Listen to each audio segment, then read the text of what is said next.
Hello friends, ఈరోజు సందుల గురించి మీకు వివరించాలనుకుంటున్నాం. సంధి అను పదానికి తెలుగు వ్యాకరణకర్తలు చిన్నేసూరి చెప్పిన విధానాన్నే అనుసరిస్తున్నారు. అయితే సంధి అనే సూత్రం ఏంటి చూసినట్లయితే, సంధి పూర్వ పర స్వరములకు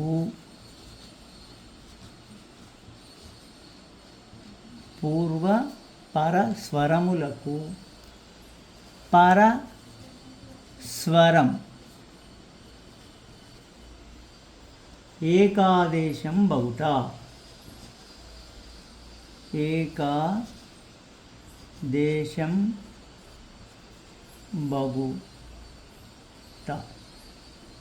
బహుటనే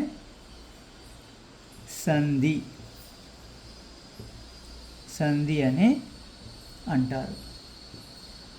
పూర్వపర స్వరములకు పరస్వరం ఏకాదేశం బహుట సంధి అగును. దీన్ని చూసినట్లయితే పూర్వ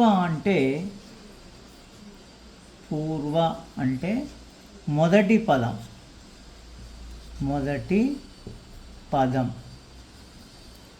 పర అంటే రెండవ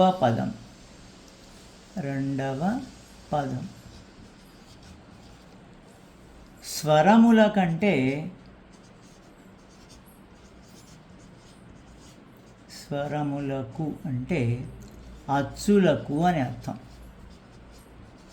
అచ్చులకు. పరస్వరము అంటే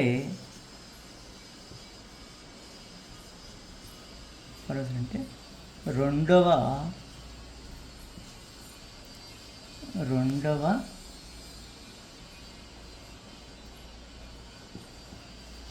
పదం యొక్క అచ్చు.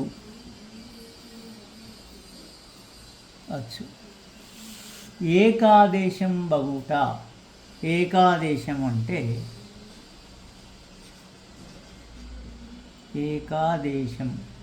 అంటే రెండు పదాలలో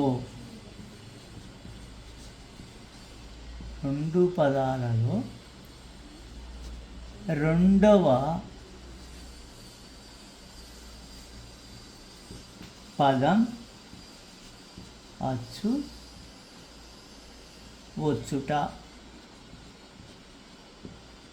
వచ్చుట. ఇది సంధి యొక్క సూత్రం యొక్క వివరణ. అయితే రెండు పదాలని కలిపి ఒక పదంగా రాసేటప్పుడు హల్లులలో మార్పులు ఏమీ ఉండవు. కేవలం అచ్చులు మాత్రాన్నే మనం అతికించి కొత్త పదాన్ని ఏర్పాటు చేయడం జరుగుతుంది. ఉదాహరణకి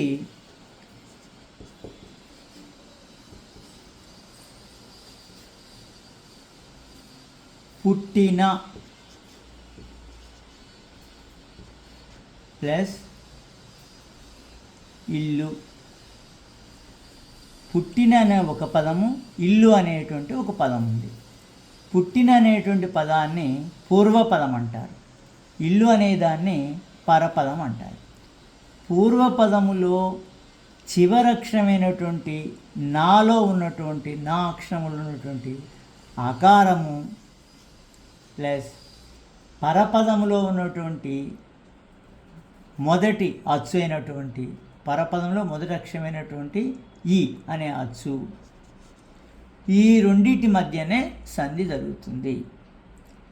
ఈ రెండింటి మధ్య సంధి జరిగినప్పుడు ఆని వదిలిపెట్టి రెండింటి బదులుగా రెండో పదములో ఉన్నటువంటి అంటే పరపదములో ఉన్నటువంటి మొదటి అక్షరమైనటువంటి అచ్చు ఈ యొక్క పూర్వపదం యొక్క చివర హల్లుకి కలిపి రాసి కొత్త పదం అనేది ఏర్పడుతుంది. అదే చూడండి, పుట్టి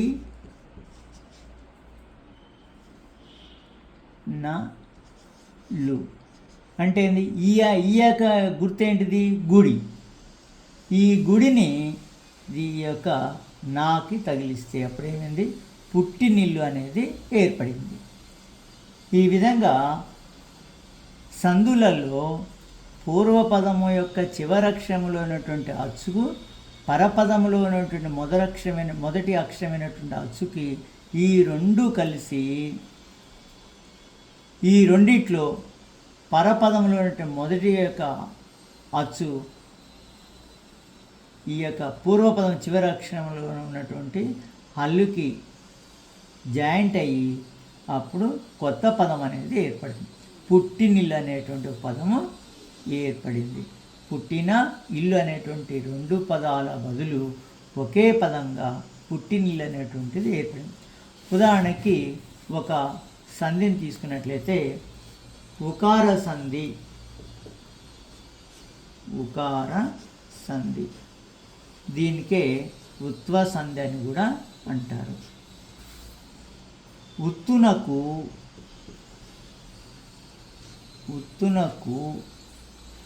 ఉత్తునకచ్చు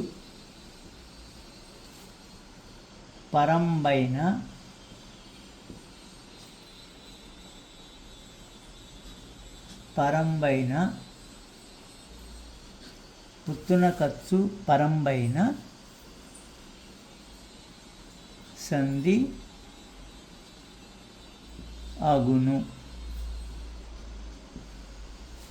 ఉత్తునకచ్చు పరంబైన సంధి అగును అనేటువంటిది ఉకార సంధిని మనం నేర్చుకునే విధానం. ఉదాహరణకి చూసినట్లయితే ఉకార సంధిలో ఒక ఉదాహరణ పదం చూసినట్లయితే వీడన్నాడు. చూడండి, వీడన్నాడు అనేటువంటి పదములో రెండు పదాలు ఉన్నాయి. ఆ రెండు పదాలు ఏంటి అంటే వీడు ప్లస్ అన్నాడు అనేటువంటి రెండు పదాలు. వీడు అనేటువంటి పూర్వపదములో చివరి అక్షరంలో ఉన్నటువంటి అచ్చు ఏంటిది? ఊ యొక్క గుర్తే కొమ్ము. అదేవిధంగా పరపదములో ఉన్నటువంటి మొదటి అక్షరం ఏంటిది? అచ్చు ఆ. ఈ యొక్క ఊ అనేటువంటి అచ్చు ఆ అనేటువంటి అచ్చు రెండు కలిసినప్పుడు పూర్వపదములో ఉన్నటువంటి చివరక్షరంలో ఉన్నటువంటి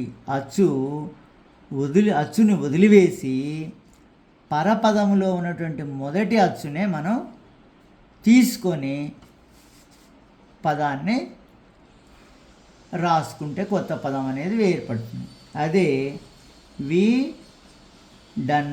ఈ ఆ యొక్క గుర్తు తలకట్టు.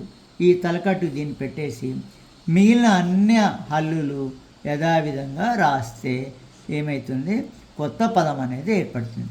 వీడు అన్నాడు అనేటువంటి రెండు పదాలని కలిపినప్పుడు అచ్చుల మధ్యనే సంధి ఒడంబడిక ఏర్పడుతుంది తప్ప హల్లుల్లో ఎటువంటి మార్పు అనేది ఉండదు. ఇది ఉత్వ సంధి గురించినటువంటి సమాచారం. ఈ విధంగానే మీరు